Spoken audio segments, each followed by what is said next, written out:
Hey blushing brides, I am currently spending every single waking moment that I have on creating the Unveiled Bride Society. It's going to be amazing. I'm so excited. Membership's going to include the Unveiled Ultimate Planner Workbook, the Be Your Own Wedding Planner e-course that walks you through the entire wedding planning process step by step, a community where you can discuss all things wedding with me and the other bride members, super valuable bonus content from me every single week, as well as exclusive vendor discounts and more. I am so excited about this. It's going to be the best. I can't wait to see you all there. So since I'm focusing on all of my energy on that this week, I'm going to post a replay of one of my essential wedding tips videos. So even if you've already seen that, I would recommend watching it again. I think that there's lots of helpful information in there. If you haven't already, be sure that you go grab your Unveiled Ultimate Planner, because I'll be sending everyone who purchases their planner a free month of the Unveiled Bride Society. Each thing in this video could save you anywhere between $1,000 to upwards of $5,000. That's each thing. Altogether, it could save you $13,000 or more.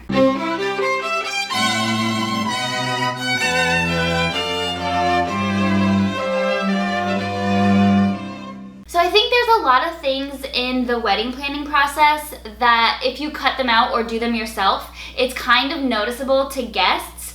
But there are a few things that are extremely high ticket items that you can totally cut out and nobody will even notice that they're not there. Hey blushing brides, welcome back to my channel. For those of you who are new here, congrats on your engagement. I'm so excited for you and I'm so excited that you're here. I'm Kyle James and I post new videos every single Wednesday on all things wedding planning. So if you're not already, be sure that you hit that subscribe button and let's talk about saving some money in places that nobody is going to notice. The first thing that you can cut out without your guests even noticing is a full service wedding planner. And this is my highest ticket item that you can definitely do without. So depending where you live, cutting out a full service wedding planner could save you like $5,000 or maybe even more. Now I'm not saying you can just not hire a wedding planner and just forget about it and not worry about it. There are things that you definitely need to do if you are going to cut out your wedding planner.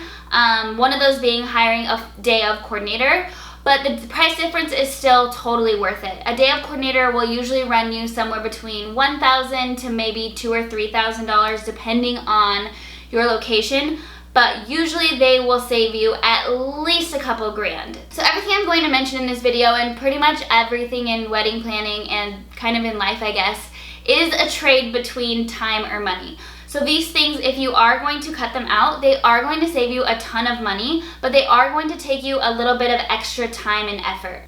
So if you do decide to forego the full service wedding planner and save yourself a couple grand, the very first thing that you need to do is get a wedding planner binder going so that you can stay organized.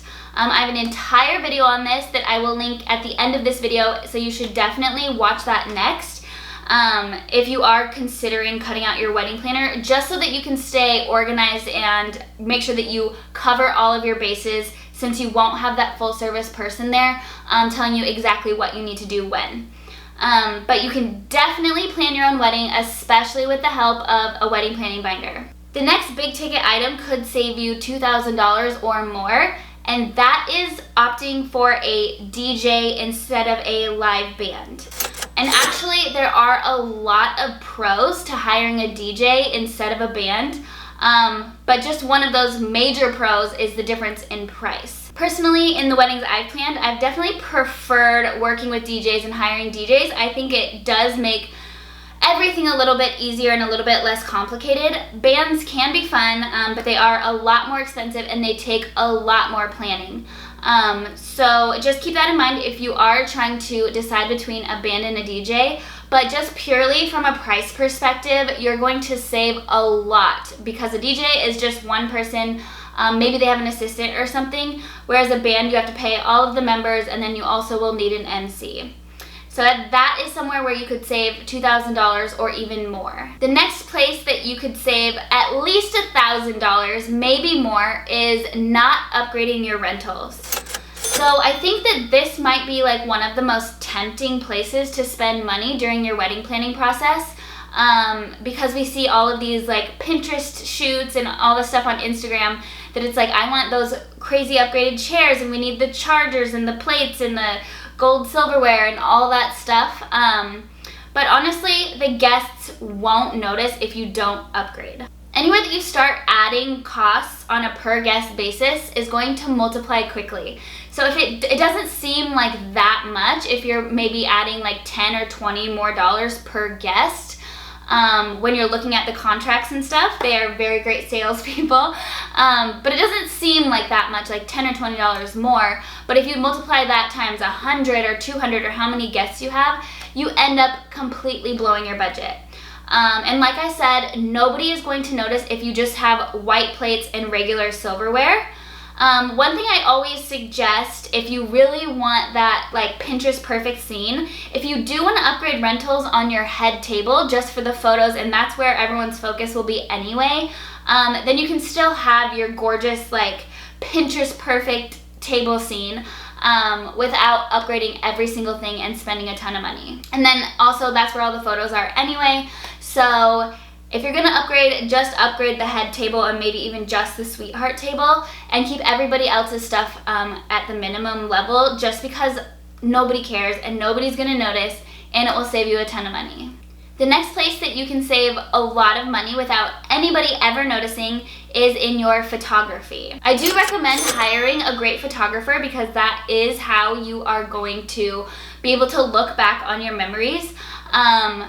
But you can minimize the photographer time. A few places that end up really adding on to your bill are like your getting ready photos, and then also each little event throughout your reception, so like cake cutting, bouquet toss, all of that stuff. You'll have your photographer there and you'll be paying them, and in between you might not actually be using them that much. You can minimize the time that you're actually paying your photographer and save yourself $1,000 or more here. So for getting ready photos, these are obviously very important, but instead of having your photographer there the entire time, you might just want to have them come at the very end, and you can like pose some pictures with makeup brushes and stuff if you really want those. But have them come at the very end when the bridesmaids are already all dressed and ready to go and you're about to get in your dress. Or you could even have your dress on and you could pose those as well. But you don't want to be paying your photographer to sit there and get ready with you for like 3 hours. The other thing that I recommend is to get everything out of the way at the very beginning of the reception. So first dance, parent dances, cake cutting, bouquet toss, anything that you're gonna do, try to get that in at the very front end of your reception. You don't really need the photographer there shooting party pictures the entire time. Like, you'll want a few and it's fun at the very beginning, but you definitely don't need to be paying them for hours of dancing photos. So try to get everything in at the very front end of the reception so that when your time is up with the photographer, they can just leave and they're not gonna miss anything important. I kind of like this flow more anyway, to like kind of try to get it all done up front, because you don't want to interrupt the dancing and interrupt the party and stop everything for people to watch you cut the cake or something. And you don't want to forget anything, especially if these little photo ops are important to you. You don't want to just get into dancing and then kind of forget. So try to get everything done up front, and then also minimize your getting ready time, and this will save you a small fortune on your photographer. Another thing along the same lines that will save you a ton of money and nobody will notice is not hiring a videographer. Just hire a great photographer. I know this is kind of up for debate, and a lot of brides will say they loved having their videographer and stuff, but honestly, your guests don't care if you have a wedding video. And even if they do, if they like say something, everybody's only gonna watch that once, and they're probably not even going to watch the whole thing. Like, think about how often you go through and actually watch your friends' full wedding videos. Not very often, especially if it's somebody who's just kind of like an acquaintance. So nobody's gonna notice if you don't, and I honestly don't think you'll notice either. You're not even gonna look through your photos that often, let alone sit down and watch a video. I love photos, and I think it's really important to have great photos of your big day so that you can look back and relive those memories, and also have them kind of around your house and stuff so that you can actually enjoy them. But honestly, a wedding video that costs you a couple grand sitting around on your hard drive somewhere is just not worth the money. Another place to save money that your guests will actually probably notice and appreciate is just having one venue. This could save you $1,000 and maybe even more, because you don't have to put down payments, and you don't have to pay for the transportation in between and all the extra time that goes to each of the vendors and everything while you're trying to go between venues. I think that this maximizes the amount of time allotted for the wedding, so you can really take your time and soak in those memories and actually enjoy your wedding day instead of trying to rush to the ceremony venue and then take pictures in between and then get to the reception venue. I think that that makes it more complicated and is a big waste of time and a big waste of money. I say it saves you $1,000 probably just in venue fees, but it can definitely save you more by the time you add up like paying the extra time for the photographer, paying for all the transportation and all that stuff. So this is a place where you can definitely simplify. I think your guests will thank you, because I don't love driving between different venues when I go to weddings. And it will also allow you to have more time of enjoying your actual wedding day. The next place where you can save a bunch of money without anybody noticing is DIY flowers. Doing your flowers yourself has become such a big thing that there are a lot of websites out there now that really make this process super simple. I think back in the day, doing your flowers yourself was this whole project, and you had to figure out how much of each thing you need to order, and it was this whole pain in the butt thing that was not worth it.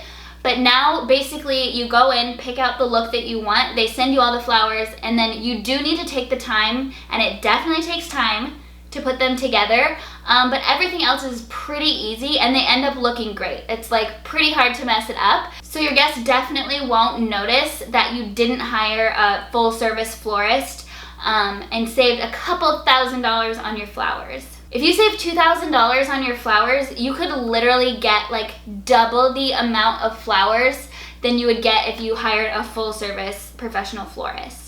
And then one more place that you could save $1,000 or more, depending on what you get, is by reusing your flowers between the ceremony and the reception. So you're spending so much money on your ceremony flowers between the arch, your bouquet, and then all of your bridesmaids' bouquets. And those all are perfectly reusable in your reception. So if you think about it, you could probably save like $1,000 or more. I love reusing the flowers that you did on the arch on your sweetheart table or on your head table. That can look really, really beautiful. And then also be sure that you reuse those bridesmaids bouquets. You're paying like probably $50 to $100 a piece for those. And so it's kind of silly to pay for actual centerpieces when you can just put an empty vase on each of the tables and have the girls just go drop their bouquets in there when they come into the reception. You really can reuse all of the flowers from your ceremony in your reception. Just be sure that you tell your day of coordinator exactly where you want each thing to go, and your guests won't even notice. One of the most expensive arrangements is your bridal bouquet, so you don't want to just throw that off to the side after photos. One of my favorite places to put this is get a big vase and put it up next to your cake. You could even just lay it on the table next to your cake, but that way people will see it and it will look great in photos, and it will kind of just get that extra mile out of how much you spent on your bridal bouquet. So there you have it. If you do the math on that, I think we come out to like $13,000 or $14,000, like minimum.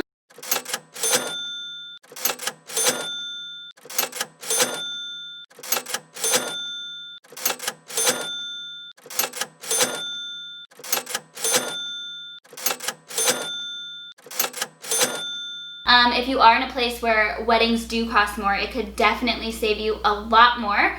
So I hope this video was helpful. Please give it a thumbs up if it was. If you're not already, be sure that you subscribe so that you don't miss any of my upcoming wedding planning videos. I post new videos every single Wednesday, and I have some really great stuff coming up that I'm super excited about. So be sure that you're subscribed for that, and we'll see you next time. Happy planning!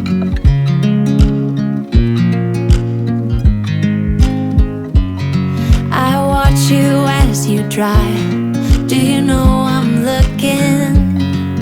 And I can't help but smile. Do you know how much I love you? You put my favorite song on, I put my feet up, and we just sing along. And I can't help but feeling, just loving this moment. Can we stay here forever? I'm loving this moment. Can we stay here together? If I could stop the time, don't you know